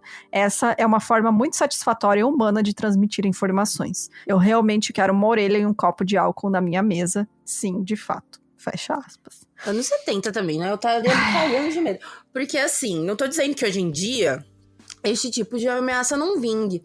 Mas hoje em dia tem internet, entendeu? Naquela época, gente, que nem eu falei, primeiramente o governo tava pouco se fudendo pra essa galera que tava presa aí. Exatamente. Você falou antes de lavagem cerebral, achei interessante, no documentário tem o relato de um cara que ele foi um dos que entrou no início, porque ele era dependente químico, e aí quando a moça que faz o documentário, a mulher fala, e a lavagem cerebral, ele fala assim, não, eu precisava de uma lavagem cerebral, meu cérebro estava precisando de uma lavagem, porque eu era viciada, eu precisava ter uma perspectiva nova, eu precisava começar do zero. Sim. Então aí você entende, porque realmente as pessoas em situação vulnerável vão cair nessas coisas de seita, sabe? Porque... E é um negócio assim, eu lembro que um tempo atrás eu tava vendo, enfim, uma entrevista de um cara que ele tinha um sítio onde ele ajudava várias pessoas que tinham dependência química, né? E tal, e tinha vários voluntários médicos e tudo mais. Mas se a gente pega pra ver, a maioria dessas clínicas gratuitas tem vínculos com a igreja evangélica, todos eles viram evangélicos e tudo mais, né? E aí fala, nossa, então a igreja tá não sei o quê. Mas é porque às vezes é necessário eles terem uma religião, pra eles terem uma substituição daquele vício, entende? Exatamente. Porque é menos mal você ser evangélico do que você usar crack, enfim, né? Sim, entende? Exatamente. Então, eles precisam, sim, de uma substituição, de uma nova... Não um novo vício, não que eles veem a religião como um novo vício, né? Mas que eles veem como um novo escape, uma fuga, um apoio. Porque se eles, por exemplo, se a pessoa usava algum tipo de droga pra se afastar de alguma determinada realidade, porque ele se via sozinho e sem apoio, talvez dentro de uma religião ele se vê com apoio, né? Então, Exatamente. Por isso que a gente vê um grande número de pessoas que deixaram, enfim, a dependência química e que são, tipo, são religiosos, né? Normalmente, ou evangélicos ou católicos, né? Que criam mais essas ONGs. Exatamente. E, bom, voltando pro Paul, no mês seguinte, né, a essa ameaça do Charles, o Paul foi picado por uma cobra cascavel de 1,5 metro que tinha sido colocada na sua caixa de correio. E teve o guizo da pontinha do rabo cortado fora, pra não avisar ninguém que ela estava lá. Puta que pariu. Então basicamente ali é a tentativa de assassinato, né? Ele ficou em estado grave por 6 dias, mas ele sobreviveu porque um vizinho encontrou ele, fez um torniquete na perna dele. Eu sei que esse não é o procedimento, mas na época era, né? Mas, enfim, o vizinho encontrou ele ali rapidamente, chamou a ambulância e tal, e ele conseguiu sobreviver. 2 membros dos fuzileiros imperiais, que era, né, a milícia do Synanon, foram presos por esse ataque. E foi então, em 17 de novembro de 78, que aconteceu uma coisa muito importante, muito triste, que a gente já falou aqui, e que acabou também contribuindo aí para o fim da Synanon, que foi o massacre de Jonestown. Porque, né, se mais de 900 pessoas morreram ali, né, foram assassinadas e suicídio em massa. Inclusive, em algum momento, a revisão do episódio. A gente já não fez? Ah, não, a gente não fez ainda, né? Não, a gente fez do Emmett Till. Do Emmett Till, verdade. Tem que fazer do Jim porque Jones. aquele episódio lá, o áudio, eu usava aquele microfone ruim, aí só eu respondendo com 5 minutos de delay. Basicamente isso. Mas gente, aconteceu aí o Jonestown, que contribuiu pro fim de muita seita, porque daí que as pessoas acordaram, né? Sim. Elas perceberam, poxa, e não só as pessoas, mas também o governo, né? As autoridades falaram assim, a gente tem isso aqui no nosso quintal, essa galera já tem até uma milícia própria, eles têm um complexo, eles têm pessoas que se vestem igual e raspam a cabeça, eles têm um comportamento violento já com pessoas de fora. É uma tragédia esperando pra acontecer. Eu acredito 100% que se não tivessem dissolvido e feito alguma coisa, a Synanon viraria assim, iria acontecer alguma tragédia gigante. Eu acho que com certeza. Ou eles iam organizar algum ataque, Sim. ou, sei lá, alguma coisa ia acontecer, porque tava entrando em ponto de ebulição já, o Charles já tava muito descontrolado, assim, pendendo pra violência. Então, as autoridades não podiam continuar ignorando a Synanon, né, por mais poder e dinheiro que o Charles tivesse acumulado durante todos aqueles anos. Então, a polícia fez buscas nos complexos da seita e o Charles foi preso por conspiração para cometer assassinato pelo caso do Paul, né, que tentaram matar ele. Jonestown, ele abriu um olhar, né, do que, tipo, gente, pode dar merda demais. Exatamente, pode dar uma merda gigantesca. Porque enquanto acontecia pequenas merdas, né? É que assim, nessa época eu não lembro se teve alguma... Se teve já uma... Acho que foi tudo depois que teve... Jonestown? O cerco a Waco foi depois. O Waco Heaven's foi depois? Gate Eu achei que tinha sido antes. Não, foi. O Waco Siege foi em 93. O Heaven's Gate também foi anos 90. Foi tudo depois. É bizarro, né, gente? Só um lembrete. Só um lembrete que como os Estados Unidos é bizarro. Não tô dizendo que não existe, gente, outras coisas acontecendo pelo mundo, né? Mas esse lance do poder deles e da relação deles com política, religião, assim... É bem estranho. Bom, enfim, o Charles foi preso, né, ali pela tentativa de assassinato do Paul. E aí, de acordo com o promotor John Watson, que acompanhou a polícia nessa prisão do Charles, quando eles encontraram ele estava sentado em um estado de torpor com uma garrafa vazia de uísque na frente dele. Eu acho que ele sabia já que tinha tudo ido pra merda, que... Sabe? Como a gente diz no sul, se foi o boi com as cordas. Nossa. Caiu os butiá do bolso. Então... Amiga, é que você não vê Big Brother. Você tá vendo Big Brother? Não vejo, não tem como ver, é muito tarde. Ai, que triste, é verdade. Eu só vejo pelo Twitter depois. Ai, que merda. Porque isso aí me lembrou o Matheus de... Como é a mesma cidade dele? Ele é... O Matheus... Alegrete. Alegrete. Às vezes eu tô vendo Big Brother, parece o Alegrete, e aí eu falo, gente, a Bruna. Basicamente, né? Só que o Alegrete ele é mais puxado ainda, né? Mais coluna, né? Que eu saí faz tempo, né, de lá, então... Sim. O Alegrete ainda mora lá, ele tava vendo a casinha dele, ele mora lá, ele mora, Sim, casinha de madeira, né? Casinha de madeira. Bem de interior do sul mesmo, é bem assim as casinhas. Mas, gente, você foi o boi com as cordas, ele mandou tacar o foda-se, e aí ele precisou ser levado de maca pra prisão, porque ele não conseguia nem andar.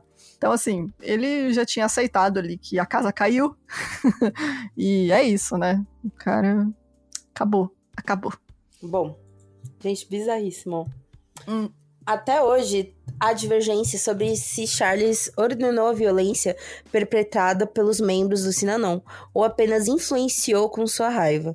3 declarações escritas em 83 por 3 funcionários da Synanon em troca de imunidade afirmavam que os fuzileiros imperiais prepararam uma lista de alvos de inimigos de Synanon que foi aprovada pelo assistente pessoal de Charles, Walter Lebel. A lista de alvos incluía ex-presidente da Synanon, Jack Rush, cujo cão de guarda foi encontrado enforcado no lado de fora de sua casa, e o ex-membro Phil Ritter, e o advogado Paul Morantes. Paul Morantes de novo, não. Paul Morantes, coitado, gente. Quase morreu, se tivesse que chamar ele de Paul, coitado. Ai, desculpa, Deus. Paul Morantes. Enfim, é isso, gente. É que a segunda vez que acontece, que a outra vez eu pedi pra cortar, mas é isso, entendeu? Lidem com isso. Em 80, o Charles não contestou a acusação de conspiração pra cometer o assassinato. Ele foi multado em $10 mil. Porra, mano. Milionário, mano. Tiro de pinga. E sentenciado a 5 anos de liberdade condicional. Paul Morantes concordou com a sentença e em não colocá-lo na prisão devido a problemas de saúde que Charles havia enfrentado na época, né?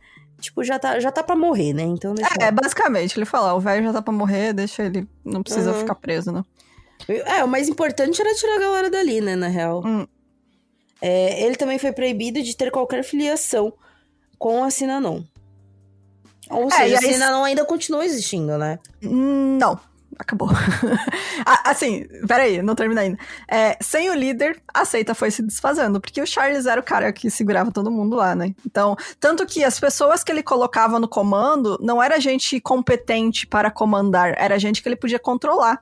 Então, quando ele saiu, ele foi proibido de continuar com a Synanon, o negócio se desmoronou, basicamente. E também o governo removeu a isenção de imposto que eles tinham e mandou eles pagarem 17 milhões para a Receita Federal. E nos anos seguintes, o Paul continuou a sua batalha judicial contra a Synanon e reuniu centenas de documentos que implicavam o Charles e outros cabeças da seita em atos criminosos. Então, Paul se recuperou da picada de cobra, falou, não acabei ainda, já acabou, Jéssica, não acabei. E aí ele falou, bora lá, quero ir até o fim, acabar com essa galera. Esses documentos depois foram usados para a publicação de um livro que ele escreveu sobre o caso, que se chama From Miracle to Madness, que basicamente é do milagre à loucura. A corte decidiu condenar, sim, a Synanon em 84, afirmando que o grupo tinha uma política de terror e violência e uma prática de recursos corporativos para o enriquecimento de indivíduos. A seita declarou falência em 91 e se dissolveu, mas ainda existe um grupo atuante na Alemanha. É o fato mais aleatório de todos. Ainda existe, inclusive tem um prédio bem grande com um letreiro Synanon escrito em cima. Eles ainda são um programa de recuperação de dependente químico, que recebe, inclusive, fundos do governo alemão. Assim, eles têm o mesmo nome e tem poucas semelhanças com o grupo original. Eles fazem ainda uma versão do jogo, que é o tipo da terapia em grupo deles, mas eles se separaram da Synanon original ainda nos anos 70, porque eles não concordavam como o Charles estava mudando o programa.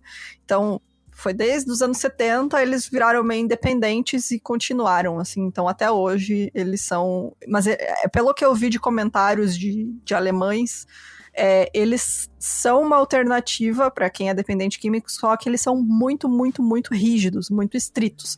Então, você ainda fica sem contato com ninguém de fora por 90 dias quando você entra. Não é uma lavagem cerebral, é só porque realmente esses primeiros dias...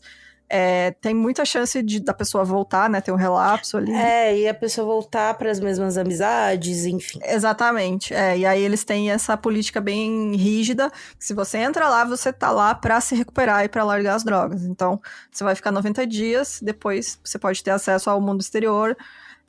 Mas, enfim, é um complexo também. A pessoa mora lá, é um internato, né? Então, enfim, é isso. Assim, eu vi... Pelos comentários que eu vi, não tem nada de abuso, nada. É só porque eles são mais rígidos mesmo que outras organizações que também fazem esse tipo de trabalho. Mas aí, se tem a questão do governo, é porque eu acredito... Pelo menos na Alemanha funciona, né? A regulamentação do governo. Ter alguém falando, acho que tá bom, acho que tá ruim, né? Não, lá eu acho que funciona, assim. O Charles foi morar com a Jeanne, né, sua quarta esposa, e ele morreu em 97, pouco antes do seu aniversário de 84 anos, ali com vários problemas de saúde já ele tava. O Phil Ritter, que era aquele cara, né, que tinha saído por conta das vasectomias, ele conseguiu se recuperar do ataque que ele sofreu também, e se reunir com sua esposa e filha depois que elas deixaram a seita em 78. E o Paul Morantz faleceu em 23 de outubro de 2022, aos 77 anos. Ele sofria de uma doença no sangue, que ele acreditava ter sido resultado da picada de cobra. E em uma entrevista que ele deu, um artigo que eu usei para fonte, gente, eu vou deixar lá no nosso Discord, que é incrível, é um artigo do Los Angeles Magazine, do Hillel Aaron, que ele entrevista o Paul pra isso, e aí eu achei incrível que no final o Paul falou assim, eu tenho o recorde do assassinato mais demorado do mundo, porque ele demorou 50 anos pra morrer depois da picada de cobra. Então, nessa época ele ainda estava vivo, esse artigo é de 2018, então ele falou isso, assim, eu ainda não morri, então eu tenho o recorde de assassinato mais longo. Mas ele acabou falecendo ali em decorrência dos problemas de saúde que ele tinha. Mas é isso, gente. Chegamos ao fim dessa história que eu achei bizarra e eu nunca tinha ouvido falar. E eu vi imagens e eu fiquei assim, como que eu nunca tinha ouvido falar dessa história com um negócio tão icônico, né? Essas imagens, você olha assim e você fica intrigado. Quem são essas pessoas carecas tocando jazz, dançando jazz e com um macacão, sabe? Então, é isso. Mais algum comentário, amiga? Tô chocada. Eu tô no episódio de seita. Muito bom, estou chocada. Tô chocada. E é isso, né, galera? É isso, gente. Então... se preparem aí que vem mais seita. Seita que seita. Vem aí, gente. Vamos para os comentários, então. E recadinhos.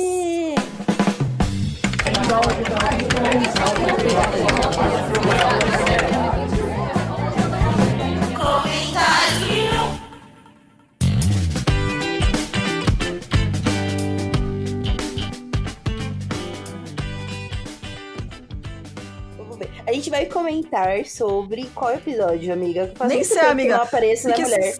São 2, né? Teve o da Emanuela e teve ali o do Perícia Lab. Você que escolhe, amiga. Pode ler o que você quiser. O que seu coração mandar. Eu vou ler da Emanuela, tá? Tá, pode. Primeira pergunta, deixa eu ver. Comentário é a Fernanda Santiago falando: imaginei Freira gritando "Atencione pickpocket". A freira que parou o cara que tentou matar o Papa. Gente, foi uma freira que segurou o outro cara, velho. As freiras aqui, ó, muito boa. Eu acho que essa galera que vive isolada, tipo freira, frade, essa galera que fica isolada, eles perdem questão de, tipo... De como é mesmo? De coisas sociais, sabe? Não tem medo do perigo. Não tem medo do perigo, isso aí. É muito bom. Aqui, ó, a Cris Porto falou que foi muito legal ouvir essa história, tendo assistido o documentário, porque vocês, principalmente a Bruna, falavam e eu já lembravam da cena. E ainda adicionaram várias informações que não precisam do doc, o que é real. E pra mim, várias informações novas, porque eu já esqueci o doc, né? Sim. Então é isso. E... a Isabela falando que... Lourenço falando, eu escutando o EP morando na Itália, bem na hora do berrão, máfia italiana, meu celular apoiado na janela. Ai, gente, muito... Olha, vocês são massa. Ai. Deixa eu ver aqui no Instagram. É que eu tenho que mexer tem no vários celular. no Instagram. No Instagram tem bastante. Deixa eu ver aqui. Quer ler algum no Instagram? Ei. Deixa eu ver. Ó, eu vou ler o comentário do Luiz. É um L, parece um I, eu achei que era Y, mas é L. o Luiz Guilherme, ele escreveu assim: o Vaticano tem muita coisa escondida e abafada. Eu queria um dia poder entrar nos arquivos deles, só dar uma xeretada, kkk. Imagina o tanto de documentos e artefatos históricos eles têm guardados lá, só para uns poucos poderem ver. Eu penso nisso, cara, esse é o meu Império Romano, sabe? Sabe aquele meme que é, tipo, todo homem pensa no Império Romano pelo menos uma vez por semana? Sim. Eu penso nos é isso, os arquivos do Vaticano. Quanta coisa eles têm lá que ninguém nunca... Assim, a gente já esqueceu, foi esquecido pela humanidade que eles têm guardado lá. De relíquia, tipo, assim. eu amo... assim, às vezes eu tô vendo, assim... Vocês sabem que eu amo filme de terror, né? Que eu, tipo, eu sou a pessoa que, sei lá, vê filme de terror de manhã, de tarde e de noite, assim. De verdade, que eu gosto. E aí... Mas pode ser o filme mais lixo do mundo. Se eu vejo no Vaticano, aí eu já clico aqui. Quero ver. Porra, não dá pra duvidar que tem muita coisa. Cara, deve ter muita coisa lá. Muita coisa. Tipo... E, velho, eu acho que, assim, querendo ou não, a Igreja Católica... que nem a gente postou lá no Twitter esses dias. Quem não segue... A estética, né? A estética da Igreja Católica. Estética bem boa. É macabra. Adoro, é bem macabra. Eu amo. Eu adoro visitar a igreja católica. Aqui, tô no Paraíso, né? Que aqui é qualquer... Cara, aqui em Braga, perto da minha casa, que tem umas 5 igrejas, assim. Eu nunca vi tanta igreja na minha vida. E eu adoro, assim, visitar catedral antiga e tal. Tanto que, numa das visitas que eu fiz aqui pra Porto, eu fui numa igreja, assim... Nem sabia de nada. Quando cheguei lá fazer o tour, tinha catacumba, tinha a múmia lá embaixo. Então, assim, numa igreja pequena que tem isso, imagina no Vaticano. Quanta coisa que eles devem ter lá, porque há quantos milênios existe aí a Igreja Católica, né? Imagina, na Idade Média, eles que tinham tesouro, metade do tesouro dos reinos era deles. Então, imagina, quanta coisa que eles têm lá. Eu queria ser uma mosquinha e entrar nos arquivos do Vaticano, só pra ver o que tem lá. Queria muito. Quer ler mais algum pra gente encerrar? Vou ler aqui. Peraí que eu me perdi. Ai, eu lembro... Essa daqui eu lembro. A Isa BV.art falou: eu não me convenci em nenhuma das teorias, tá? Que nem eu. Achei muito diz que me diz que pouco fato. Acho que o fato e a linha da investigação mais eficaz era identificar o homem da Avon. Mano, sim. Entendeu? Sim. Pelo amor de Deus. É padre saindo voando, entendeu? É padre saindo da terra, mas o homem da Avon.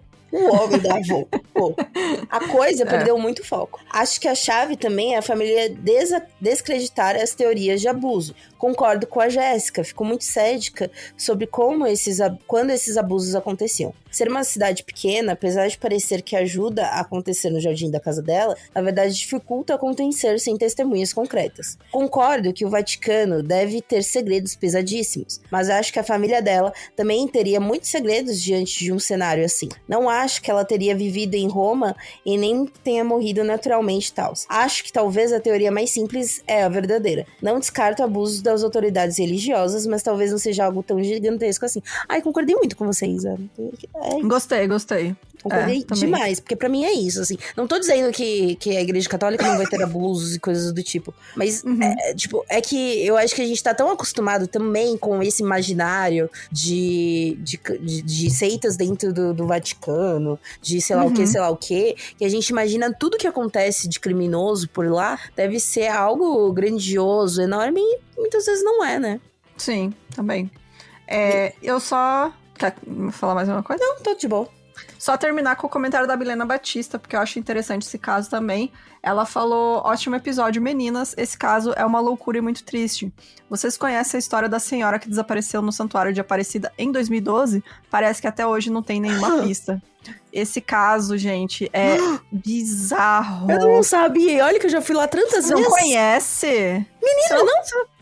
Menina, procura. Hoje você vai virar a noite procurando sobre isso, então. Vamos fazer um episódio disso? Vamos, porque esse caso é muito intrigante, porque ela realmente sumiu do mapa. Ela foi vista, assim, sei lá, acho que numa padaria, pela última vez, onde tem filmagens dela, e a senhora desapareceu enquanto estava visitando o santuário.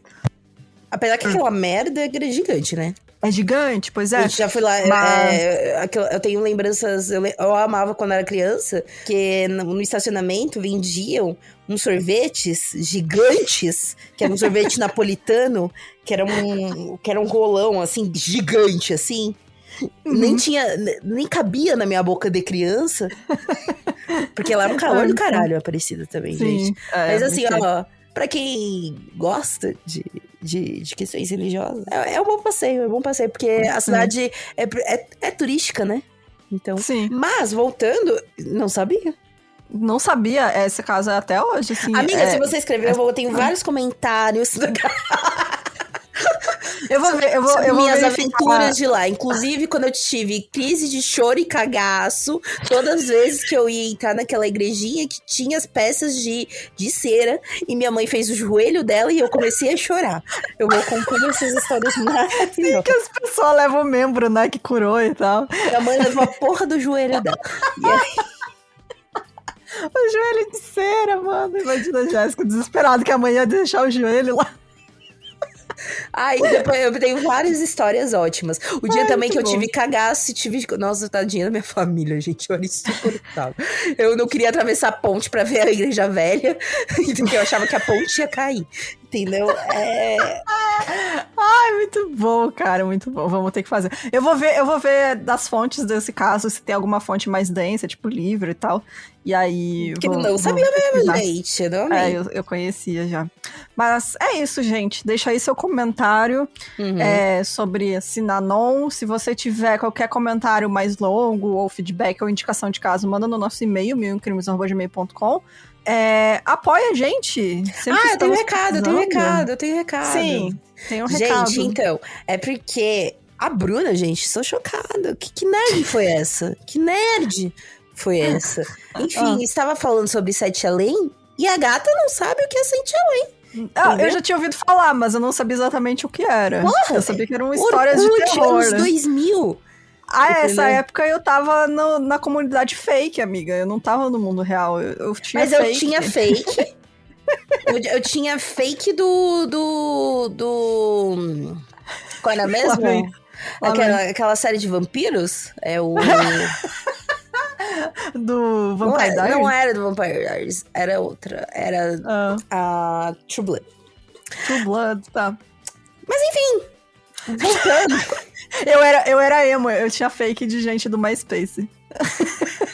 Apesar que True Blood, eu acho que eu não tava no Orkut. Eu tinha fake de vampiro, mas eu tô tentando lembrar de qual que era de vampiro. Ah, sim! Eu tinha fake do Lestat. O que me fazia não ter muitos amigos na época dos fakes também. Ai, muito bom. Eu adorava essa época dos fakes. Mas voltando, gente, voltando. Sete Além. Eu vou escrever um roteiro sobre Sete Além, pegar algumas histórias que eu acho legais. Primeiro a história principal, né, que eu vou tentar resumir. Né? Que é a história que dá o pontapé. Vou colocar onde que se encaixa o Sete Além no mundo, né? Se vocês tiverem histórias, conhecerem histórias de Sete Além, mandem. Porque Manda aí eu gente. falo aqui no podcast, beleza? Muito bom. Manda lá no nosso e-mail, gente. E é isso. Apoia no e-mail, a gente. galera. Se você não consegue apoiar financeiramente, dá uma força... indicando pro amiguinho. Manda Escuta iFood. a gente pelo... manda iFood. Escuta a gente pelo Orelo também, que ajuda bastante. E é isso, então, gente. Beijo, se cuidem e até semana que vem. Beijo!